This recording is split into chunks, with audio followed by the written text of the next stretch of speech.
కామాఖ్యాదేవి రాజపరివారాన్ని ఎందుకు శపించింది? ఏ కారణంతో కామాఖ్యాదేవి ఆలయంలోకి రాజుకి అనుమతి లేకుండా పోయింది? ఏ ఘటన తర్వాత ఈ పరిణామం చోటు చేసుకుంది? కామాఖ్యాదేవి పూజారిని రాయిగా మార్చేసింది. కామాఖ్య బహిష్టుకి కారణాలేంటి? ప్రతి ఏడాది జూన్ చివర్లో అంబుబాచి పండుగ ఎందుకు జరుపుకుంటున్నారు? ప్రత్యేకంగా ఏ ప్రదేశం గురించి అయితే చెప్పుకుంటున్నామో ఆ ప్రదేశాన్ని కూచ్ బిహార్ రాజు పరిపాలిస్తుండేవాడు. కొన్ని చోట్ల అతన్ని కూచ్ బిహార్ రాజా అని పిలిచేవాళ్ళు.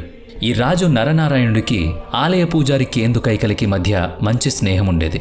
కేందు అడిగితే ఆ దేవత ఖచ్చితంగా ఎలాంటి కోరికనైనా నెరవేరుస్తుందని చెప్పేవాళ్ళు. ఒకరోజు ఆలయంలోకి ఒక మహిళ తన మృత శిశువుతో ఆలయంలోకి అడుగుపెట్టింది. ఏడుస్తున్న ఆ తల్లి తన బిడ్డను బతికించమని కేందు కైకలని వేడుకుంటుంది.